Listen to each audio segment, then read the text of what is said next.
What is going on, guys? It is Darthpipes01 from Illogical Gaming here today with Priest, and today we are bringing you a video about Titanfall 2.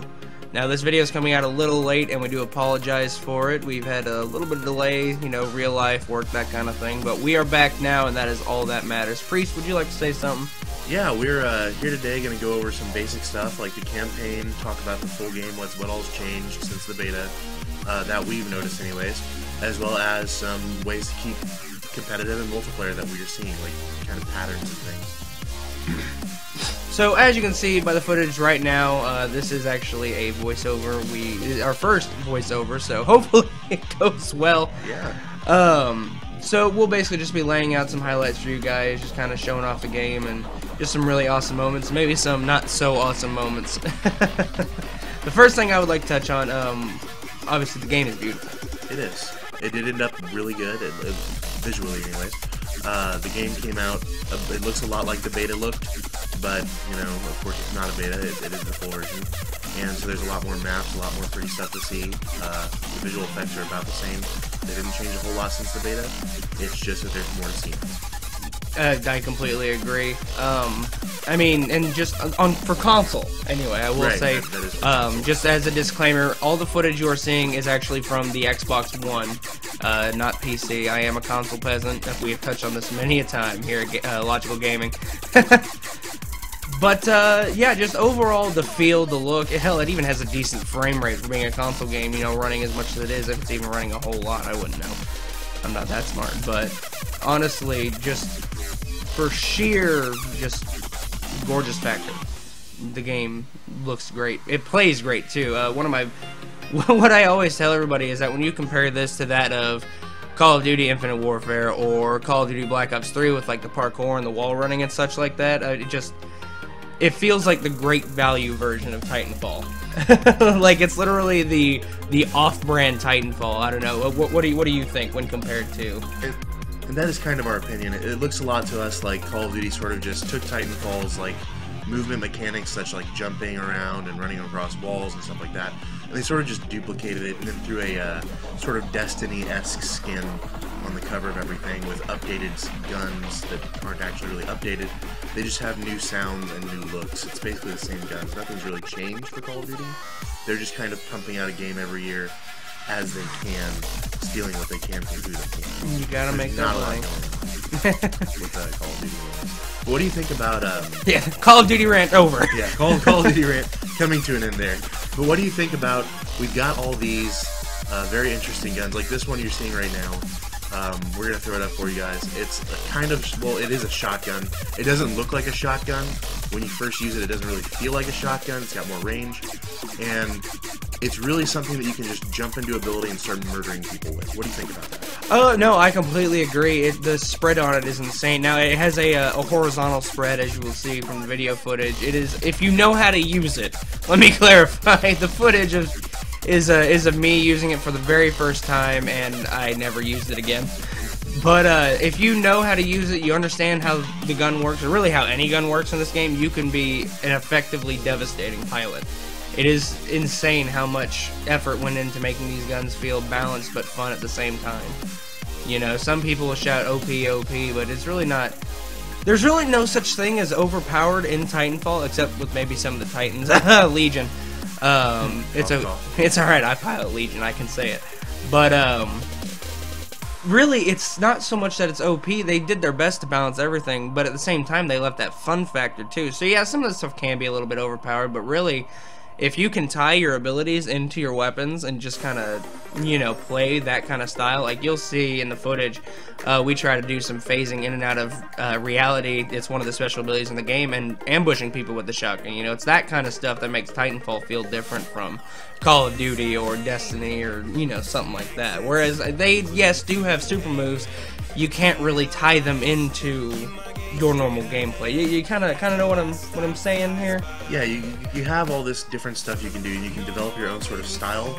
But there's not a whole lot, and I'm gonna be like completely honest here. We're wanting to show you what you can do to keep competitive. Which honestly, there's not a lot you can do to keep competitive except for play the kind of player that you are. they've developed so many different types of guns, so many different types of styles for multiplayer. They really let you play to your strength. They do. In Titanfall, you can play whatever you want. You can run and gun. You can sit back and snipe. You can be the guy that sits like half a mile away with an assault rifle and just murders people. You can be the guy that purely takes out AI and let your other teammates mess with the pilots. You don't have to kill anybody at all if you don't want to. Absolutely. They've developed this sort of multiplayer where you can do whatever you want to do and still be competitive. You can really still help your team out. It even worked in the first Titanfall. You could just be that guy who just stood in the back and took out AI, and you could still be feeding points into your team in order, to help you win. That's one thing that I've always loved about Titanfall, and I'm glad they brought it back in Titanfall 2. However, I wish they brought it back in more modes. If we can touch on that real quick. Now, you didn't play the first Titanfall, did you? I didn't, so I don't know what all these modes he's talking about is. What I've seen is what little I've played of the second Titanfall game. But what are these modes? What are the modes they took out? What's changed? So, okay, they didn't really take out modes. Just go ahead and clarify right there. But what they did was they changed some modes. Now, they left in attrition, which is full-on warfare. Pilots, Titans, AI, just insane team deathmatch, basically. Team deathmatch on crack. But with the other modes, like Hardpoint, which is like domination for any other game, you have A, you have B, you have C. In the first game, AI would run throughout the hard points, and they would provide an obstacle. Well, they took the AI out of that game mode and several other game mode types too, and I don't know, that was kind of a bummer to me whenever I found that out. I don't know if that's a hot issue or if anybody really cares. It's just, in my opinion, I preferred, having the AI running around. And would you have preferred that in that case where they took out the AI, would you have preferred that they just increased the amount of players that can be in that particular map? Or yeah, I mean, what they will do, like, some modes are 8v8 instead of 6v6. Which, I mean, with, like, attrition stuff, you can't tell it's 6v6 with all the AI running around, but, usually, if there aren't any AI, it's 8v8, but even still, it just doesn't, and it just feels kind of like a waste, almost, of space, because the levels just feel empty without those AI kind of running around, Yeah. And, really quick, we're going to go back to what he was talking about a minute ago. He was saying that Legion is kind of OP. What that is the Titan that he uses. It's kind of a big, sort of clunky, moves a little bit slower than some of the other Titan, and the reason that he's saying it's OP is that it's got this really killer shield, as well as a just relatively large health bar, so it's not easy to kill. Mixed with a wind-up chain gun. Yes, and it does an immense amount of damage. Which also has a shotgun spread. Exactly, so you've got these options. You can use your wind-up chain gun, which isn't easy to hit, like, little players with, but it will cut through another Titan, or you can use your kind of like your shotgun, which just devastates basically anything. Players in particular, it kind of just walks right through them. Now, we'll go ahead and actually, since you brought that up, we'll go ahead and touch. Now, this game actually doubled the Titan class count from the first game. In the first game, you only had the Atlas model, you had the Strider model, and you had the Ogre model. In this game, you still see those famous models, but there's 3 more on top of that. There are 6 Titans in total, each with their own special. They have their own weapon, they have their own special abilities. Each of them have their quirks. Now, right now, we're gonna throw up some Legion gameplay for you guys, just so you kind of get a feel of what we're talking about with that wind-up chain gun and how seriously insane it is. But they did a lot of balancing with Titans 2 this time around, just like they did with the first game, and actually that's why they didn't add any more Titans into the first game, like people wanted them to, is because they had the 3 balance and they didn't quite know how to balance anymore. Well, they've come back and they've done a decent job balancing out their new Titans. Like I said, Legion can be kind of overpowered, but at the same time, he doesn't have a dash or anything like that. He's not agile whatsoever. Now, you can add a dash with one of your special abilities, but no one does it. Everyone has nuclear ejection. Because everybody. It's just a better thing to have, in most players' opinion, than to have a sort of a dash ability. Because when you have that nuclear ejection, in situations like you're going down, you got people all over you, sure, they're going to take you down for sure, but you have the chance of more or less getting your revenge while surviving, which is kind of great. But it doesn't really happen all that much, just because people will see it happening and run away. So it's not an incredible game changer, but neither is the sprinting really. So it's not a normal for you to just kind of pick what you want. It's just that people tend to prefer having a massive explosion. Also, it looks really cool. Oh, yeah. I mean, and I've gotten into situations where I'll have like 2 or 3 Titans backing me up into a corner, knocking my health down, and then you hit that nuclear ejection, boop, boop, boop, well, there goes 3 of them. And of course, you're up in the air, safe and sound. And that's another thing to consider. With that sort of a nuclear ejection ability, other Titans, just like yourself, aren't particularly mobile. Right. So they're not as likely to escape as like a little dude who's up on top of you pulling out your core to reduce your health or whatever. So that nuclear ejection really has a big effect. Mm-hmm. Back to the touching on, we were talking about, so there's 3 different types of Titans. You got your Ogre, you've got your Strider, and your, what all were there? It was the Atlas, the Ogre, and the Strider models. Now, those models of Titans are actually still very prominent in this game. With the classes, you can definitely find the Atlas Titan. You can find the Ogre Titan. Like, oh, that's the Ogre from the first game, except it's called Scorch. You know, or oh, that's the Atlas. It's called Ion in this one. You know, they didn't really. What they tried to do with these Titans now, they tried to give them personalities, quote unquote, so you can kind of bond to your Titan, which is what the whole campaign was about. Was you got to see how a pilot bonded to his Titan, and they did that with the way they kind of made the loadouts. They tried to give the Titans personalities, more or less. Which is a really nice thing to be doing, because a lot of games don't do that sort of thing, in that they don't really tweak things to your specific playstyle. And so you'll have, like, in the case of like Call of Duty, you have like kill streaks, and sure, you can choose which ones you have, but they're not something that you can particularly modify to what you're wanting to do in the game. Whereas in Titanfall, instead of kill streaks, you have Titans, and you can customize down to basically every detail of it to do exactly what you want it to do, how you want it to do it, and where you want it to do it. And they are actually getting ready to drop, and I don't know if you knew this or not, Titanfall. They came out, Respawn, the guys who made Titanfall. They are never going to charge for a map pack ever. And their first map pack, Angel City's Most Wanted, is coming out November 30th, 2016. So 5 days from the time of this recording. And it'll be 100% free. It's going to add a new map. It's going to add the ability to purchase vanity items for your Titans, your pilots, and your guns. However, I do want to specify this, it is not a microtransaction system, which is amazing in this day and age, especially from an EA game. You do not see that very often. This game is not going to have any microtransactions as of now. Now, that could change from down the road, you know, later on down the road, I cannot say, but at the time of this recording, it is an EA game, just like Battlefield 1, which was surprising too. It is an EA game that does not have microtransactions for their vanity items, and I really, really like that. So I just wanted to plug that real quick. It's really, really cool of them to do that. You know, give their maps away for free and set up these vanity items, but you have to earn them even still with the in-game currency. You can't just buy them all. Which, who knows, 10 years from now, this may not be as big a deal, but anybody who's gaming right now, in this moment, you understand microtransactions are a thing. They're everywhere. They're a bad thing. It's a big, booming business of pay to win, more or less. Yeah. And so, as of right now, them saying, well, we don't really want money for this stuff, is kind of incredible. Yeah, no, well, and especially from, I don't want to throw them under the bus, man, but EA is notorious for their microtransactions in their games. But that's another, we should make a video touching on that. Yeah, we can talk about all that another time. If you guys would like to see that in a video, just leave a comment down below or leave a like on this video, and we'll hear you. Yep. Anyways, we've been talking about all the multiplayer, all the changes to online, to classes, to guns, to personalization and customization. How about the campaign? How's that looking?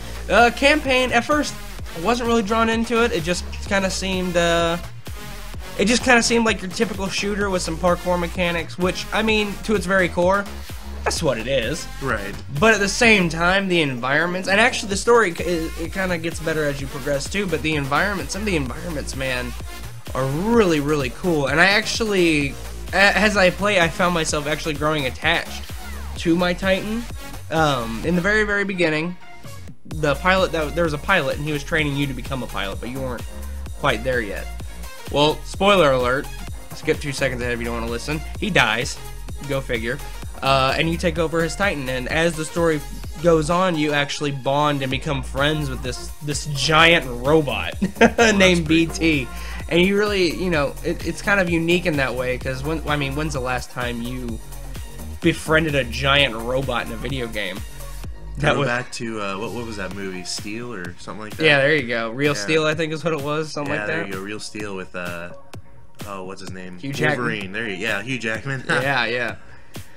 Getting friendly with the robot. Anyways, had to throw in a joke somewhere. But yeah, no, it's very interesting, and the environments are, you wouldn't see these kind of environments in any other game. I was going through a factory after BT was taken by this giant robot claw, you know, and I was hunting him down, trying to find him, trying to save him. And you're in this factory that mass produces housing. And so you have all these platforms moving and changing and flipping horizontally so you can run across them over these massive gaps that if you fall down, you will die. Your parkour has to be spot on. It's just the environments play well to the mechanics of the game, and it also, I will say, they have added multiple ways to complete every level too. So the environments, linear as they may be, are still very much open. Which is pretty amazing. There's not a lot of games that do that particular sort of thing, especially when we're talking about like campaign, excluding like Grand Theft Auto, of course. Anyways, back to talking about where you get sort of an emotional connection with your robot. You get to be very friendly with it. It kind of becomes like your friend. You know, it becomes your friend, and that's something that a lot of games don't do. You don't have this emotional connection in the campaign. You don't have like, well, with like Gears of War, you get connected to Marcus and you get connected to Dom, and you get like this emotional connection with all the characters, and that's something that it's really great because a lot of games don't do that sort of thing anymore. They're just like, here's your campaign, here's your mission, do it, be done, that's it. And so Titanfall, in this particular sense, has kind of gone with this more theatric sort of emotional connection to players, which is really good. It's something I particularly like. I can't speak for other players, but it's something that like people who read books look for, is like an actual connection, because you don't want to have a character that's just like a model and is just there. You want something that you can kind of connect to, you know? Mm-hmm. No, I completely agree. It actually is what draws. It helps draw more gamers into your into your franchise. You know, a lot of people, like, their problem with the first game was that there wasn't enough depth there, and I feel like they went back and they added that depth with the campaign and stuff like that. And you know, they tried to add a little bit of that in the multiplayer with, like I said, naming the Titan and kind of giving them an implied personality, you know, and you can kind of go from there.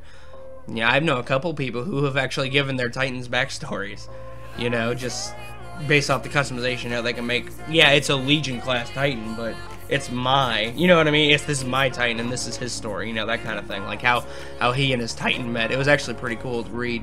And it gives it sort of like a role-playing-esque feel, which is kind of great. It gives players like a better sense of what they're doing. It gives them like objectives, you know. You're not just playing for fun or whatever. But although everybody plays games for fun, but you're also playing for like development, which is something that's really cool. Mm-hmm. And in almost every aspect, Titanfall 2 is greater than the first game. Like I said, with the AI missing from the multiplayer and stuff, that was kind of a bummer. But in all honesty, that's really just nitpicking. I know a lot of people might give me flack for this, but I definitely prefer this over Battlefield 1. I prestiged in the first 3 days, and I've never done that ever in a video game, so I think I have a problem when it comes to Titanfall 2. It's probably good that my connection to my internet sucks and I can't connect to the EA servers right now. Otherwise, I'd probably be playing Titanfall. I absolutely, like I said, 100%. I love this game. This was my most anticipated game of the year for 2016. I could not wait for Titanfall 2, and now that it's out, I just can't wait for more. You know what I mean? And like I said, with that DLC dropping, I'm definitely going to be hopping back in really, really, really soon. And that's something, he said it, he loves it. I'm glad for him. I can't agree, because it's not my most anticipated game of the year. Battlefield 1, definitely my personal favorite, but that's just because I've always been a big Battlefield person. See, and I know I'm in the minority whenever I say, you know what I mean. Everybody's gonna say Battlefield 1 over Titanfall 2. You know, is stupid that they would release this game next to Battlefield 1. Battlefield 1 far surpasses it in almost every way, but I love the first game so much. You know, it's, I don't know, it tugs at my heartstrings, I guess you could say. You know, I don't know. That's what we call personal preference here at Illogical Gaming. Yes, it is okay to have an opinion, people. It is alright. Don't let people tell you any different. Yep. Anyways. I say it's about time we wrap this one up. What do you think, Priest? I think so. I think we're going to go ahead and call it good, guys. Alrighty. Well, guys, this has been Darthpipes and Priest from Illogical Gaming. We are going to try to get a better upload schedule going. Right now, it's just, I got a new job, and Priest's job has been hectic right now with Black Friday and everything, so hopefully it'll even out here soon.